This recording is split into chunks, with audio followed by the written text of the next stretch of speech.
Welcome back to another classic game room interview. Today with Dean Thompson of DeansCoolCars.com, and cool and cars are spelled with K's. And let's take a look here at the beautiful El Camino painting that Dean has painted graciously for the show. We'll pull that up with the magic of editing, Dean. Well, of course. It's on screen now. Bright, it's red. That's a 1968 El Camino SS 396, right? Yes, it is. And did you ever have one of those? Because in our discussions, it seems like you've had just about every car on Earth that's cool, except maybe the A-Team van. No, I didn't. I had a 69 El Camino and kind of a yellow primer for a short while, and that was it. It needed too much work, so I decided just to let it part ways, and that was the end of that. But I did have an 87 El Camino. An 87? I thought 86 was the last year they made them. Was it 87? 87 was the last year. Very similar to a 7980, but they had 4 headlights. And I had a ZZ4 crate motor I dropped in, about 400 horsepower. You could do 250-foot burnouts with it. And beautiful. I sold it as one of the cleanest El Caminos in the country when I advertised it. And I've had 3 El Caminos. 3 Rancheros. I had a 1960, a 1979, which is also the last year of the Ranchero. And then I had a 1970 GT with a 351 Cleveland.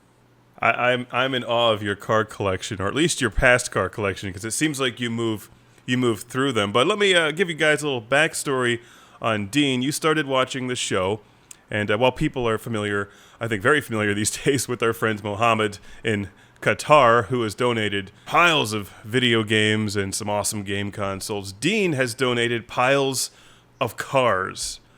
Tons of, like here we've got a 1977 Pontiac Trans Am Firebird that Dean sent to the show. This is just one of many. We've also got another one back here, the James Bond Aston Martin. Yes, very nice. The original iconic James Bond Aston Martin, which did arrive in great shape, except one of the rear view mirrors was knocked off. So I like to just say it was shot off by gunmen. Well, of course. As James Bond was running away from bad guys doing something. But this is a really nice car. And the license plate. I'll show this to you in the full review. Whoops! I just knocked off the roof. You can actually eject people from this car, and machine gun them. And the license plate rotates, it was in Goldfinger, right? Yes, it is. That's the one from Goldfinger. But Dean has donated tons of cars, and you like the Muscle Machines cars, and most of these are on the CGR Garage channel. So between you and our friend Steve from Ontario, Canada, I'm basically in over my ears in cars for the next several years when it comes to... I'm doing a trade with Steve for Cobra muscle machines in exchange for a couple Hot Wheels, so we're still working on that. Well, Dean and Steve, I actually have some more cars to send out to both of you guys. I think it'd be funny if I just swapped the cars you guys send to the show with each other. That'd be hilarious.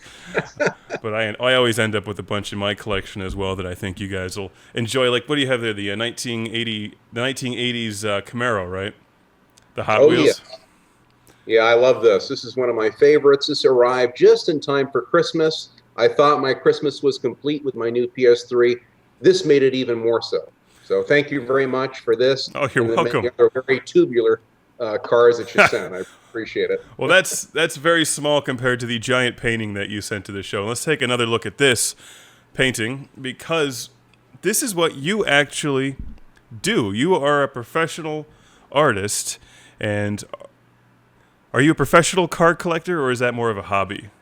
It's more of a hobby, and again, I'm a little bit older than you, so I started off in 1962, so I was able to collect a lot of these classic cars and muscle cars when they were affordable. My first 1970 Chevelle was my first car for a whopping $350. Today's money, that probably would be $3,500. So you could afford to have these cars back years ago. I had a 1969 Dodge Charger with a 383 Magnum. Wow. That I paid $850 for. You could wrap it around a foam pole and go out and buy another one the next day for $1,000. So those days are kind of gone. It's becoming more expensive to collect the cars. So I'm in the process of determining which car I'm going to get next to restore, but I've got a couple candidates. Probably an old 70s Corvette. I've had 3 of those, and I really enjoy the Stingrays like you do. Mm-hmm. And I'm thinking that probably will be my next car, or a '70 Camaro. My wife likes the Camaro. I kind of like the older Corvettes, so the disco vets, of course. Well, clearly you need to buy one of each, and then you guys can go drag racing. Sure. That's always a good couple activity. Take it out in the Yes. street, get out the married aggression by racing cars. Now tell me about your paintings. I see a couple there hanging in the background. These are done in a very unique way because the El Camino, it's not just like a flat, straight-on painting or a side. It looks like it's actually driving out of the wall to run over you. It's a concept that I'll tell you where it came from. I did a mural years ago. It's on my website, in the bottom of my gallery page, of a '55 Chevy truck. A friend of mine in El Segundo, California, he builds custom pro street trucks of the mid '50s, mostly Chevys and '56 Ford pickups, and he lowers them and puts big, wheel tubs in the back so you can put big Mickey Thompson tires. And he built a really nice one. It took him like 5 years to build it. He goes, "You got to do a mural of this." And it looked like Darth Vader. It was lowered. It was all in black. So he said, "Could you paint my truck on my garage wall? And could you also do a Darth Vader helmet?" Because he goes to car shows with the Darth Vader helmet on. I go, "That's a great idea." So at the time, they were re-releasing Star Wars back in the '90s, in the late '90s, mid '90s. And I had a Big Gulp cup that had a beautiful Darth Vader helmet. So I projected that, blew it up, and painted it in the truck. And he loved it. I've got it in my gallery and my website. But he said, "You realize when I move from my condo, I'm going to have to take a Sawzall and cut this thing out and take it with me." And I said, "Well, what a great idea." I mean, people love murals. They love larger pop art pieces that stand out, that have a lot of impact as they are larger. But it's not always practical to paint a mural, then you move. In California, everyone moves all the time. So I thought it was a good idea to take a piece of MDO plywood. It's a 1/2-inch plywood with a paper laminate pressed into it. And then I project the cars up onto it in a 3-dimensional image, draw them, cut them out with a jigsaw, finish the edges and back nice. And then I render a 3-dimensional drawing that's actually a 2-dimensional piece of art. They float about 1 inch off the wall surface.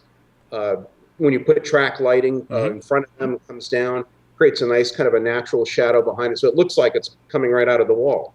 Well, it's really vibrant. First of all, you're a very talented painter. I will give you credit for that. You're very detail oriented. Because I draw. I'm like a comic book. My background's really more comic book art. Things I like about you. And you can just you can do whatever, and you don't always have to be so precise with comic book art. Sometimes you do, sometimes you don't. Depends on what you're doing. But if you're doing like a car, like the ones I'm looking at behind you, or like the El Camino, I mean, you just have every detail is precise. The edges are all nicely done. And now, what do you use to paint that? Because it's not machined. This is actually hand done. No, it's all hand done. I'm an old sign painter. I worked in the movie studios as a standby painter, and did a lot of television commercial backdrops and mural work, billboards. In fact, I lived in Florida when Universal Studios first opened up there, and I did billboards between Tampa and Orlando. And back then, if you had hand skills, they'd put you up on a billboard and you'd paint billboards, or I'd letter old vans for plumbing vans and commercial real estate signs. So I had a lot of hand skills right out of high school. I immediately segued right into the sign industry, then later into the motion picture industry. And so I developed a lot of those skills, and everything was done by hand with brushes. Now, I love the computer. You can do great things with the computer. It's wonderful for games and CGI effects. But I still think that there is a market for hand-painted graphics. Mm-hmm. And I love automobiles. I love to paint things. So they're all actually, each painting is done with acrylic paints by hand. And then there's a little bit of airbrushing. So like the Corvette behind me, that's in its base stages now. And then I'll finally go over that with layers of airbrushing to get the shading on the windshield and the interior and the reflections on the hood and everything. And that just kind of puts it over the top and gives it a sense of realism. Well, the hand drawn and the hand painted and the airbrushing in particular, these are skills just being lost these days. Yes, and it's funny because I've done a lot of historical film work in the past, and in the late, I think, 1800s, machined items were really the sought after pieces.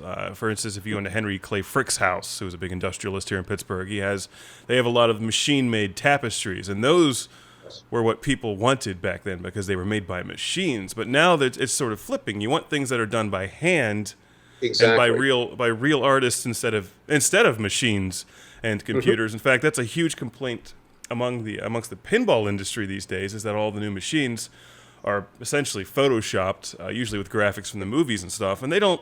While they're colorful and they look nice, stylish, they lack the kind of detail that, say, the black hole machine behind me has. I mean, if you look on that, especially the sides, you can see where somebody airbrushed that thing with a stencil, and it's not as No, perfect, and it looks cool. in Yeah. fact, your 2001 pinball review is one of my favorites. Some of those old cabinets had beautiful artwork, very stylized, very indicative of the 60s and the Mhm. 70s. And I grew up in the pinball arcades, as you did, and slowly get into the Pac-Man and the Centipede and a lot of my favorites. Now you'll Big guy. actually. Well, yeah, I mean, the 2001 machine is actually one that caught. That's the reason I reviewed that. I was walking around the arcade at Papa. In fact, Yes. I'm wearing their shirt today. I was walking around their arcade and I saw that and I was like, this is great. I gotta play this. And it just happened. I actually really liked the machine as well. It was one of the older machines. Sometimes they can get a little repetitive, but I thought that one was quite fun.